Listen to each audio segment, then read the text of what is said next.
Live from Fargo and serving you on TV, online, and on the go. This is Valley News Live at 5.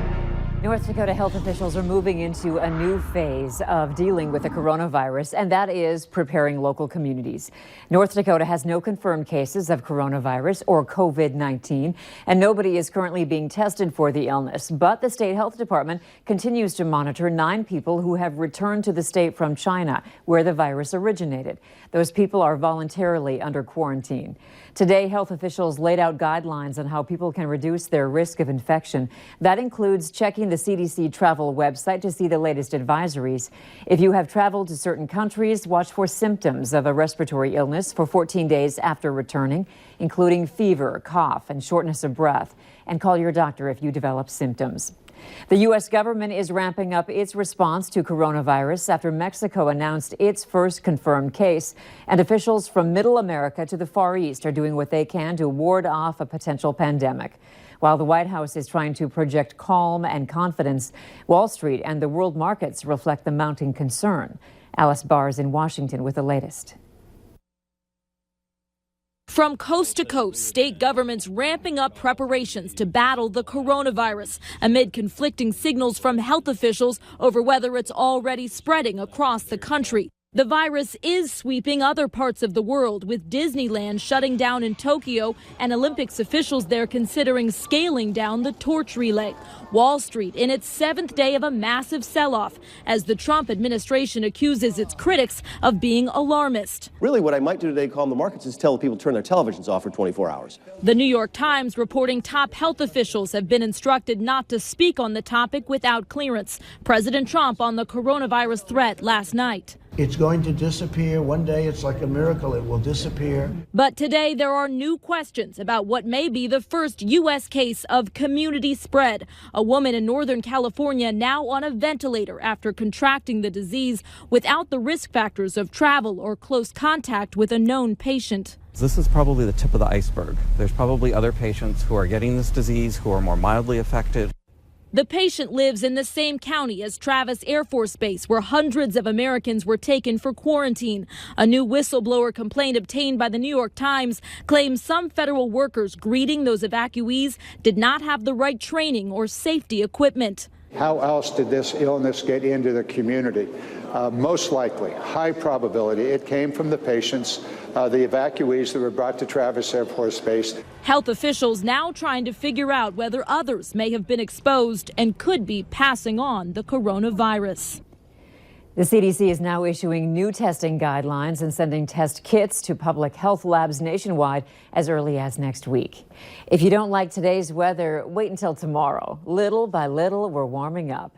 Here's Hutch with your No Wait weather planner. Hutch? You know what? I am not waiting till tomorrow because we are enjoying some pretty fair conditions now as our temperatures are ramping back up to average for this time of year. It's amazing that the 20s feel average. Not much in the way of clouds, but there are a few out to the west that'll be drifting our way tonight. Notice the temperatures in the west are warmest, 31 in Jamestown, 10 degrees cooler in Wahpeton and Fargo and Detroit Lakes, but almost all of us in the 20s or 30s as we head into the evening.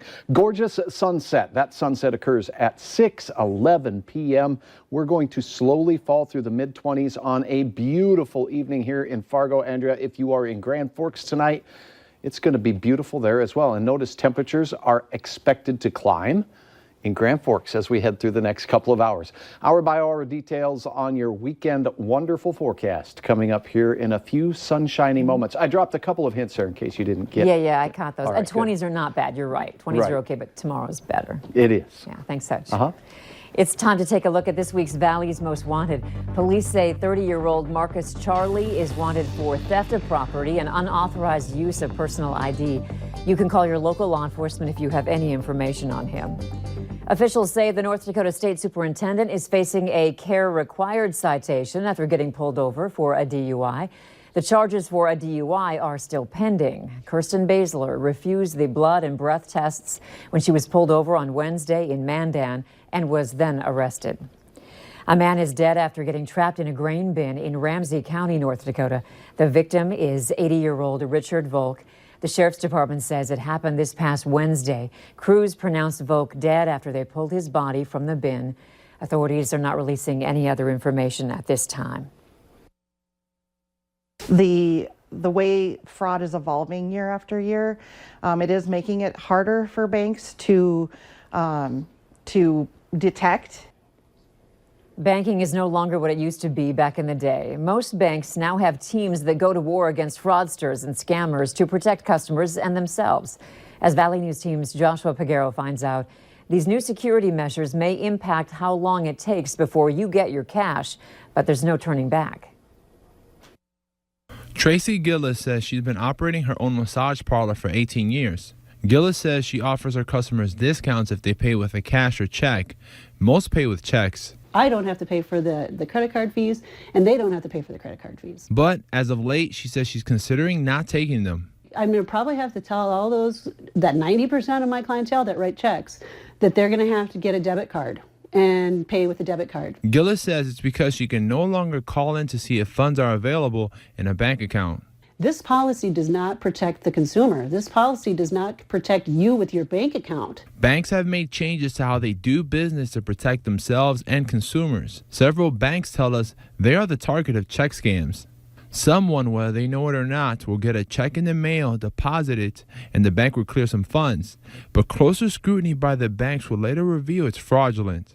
We see that targeted towards college students, especially towards like the beginning of the school year.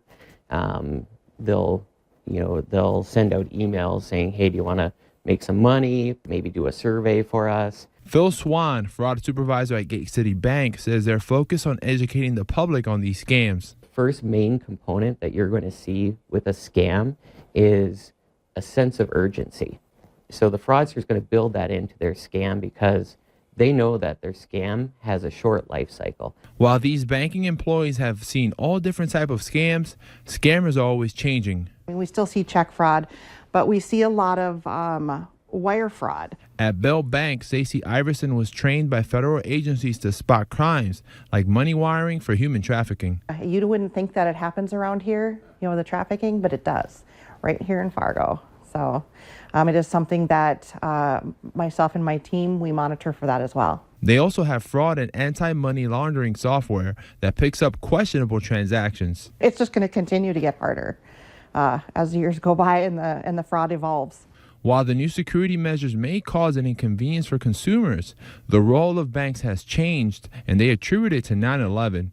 In Fargo, Joshua Peguero, Valley News Live. Both banks say the new safety measures they've put in place, such as placing a hold on checks, has cut down on their fraud losses. And if you need help with an issue in your community, call our whistleblower hotline, 237-6576, and leave your tip. A member of our investigative team will get on the case and go to work to expose the truth. Today, the U.S. House of Representatives passed a bill that bans the manufacturing and sale of all flavored tobacco products. The legislation is called Protecting American Lungs and Reversing the Youth Tobacco Epidemic Act of 2019. It passed by a vote of 213 to 195. The bill is part of an effort to keep e-cigarettes out of the hands of children. It also prohibits the online sale of tobacco and e-cigarette products and invests in tobacco cessation programs. Lego to California.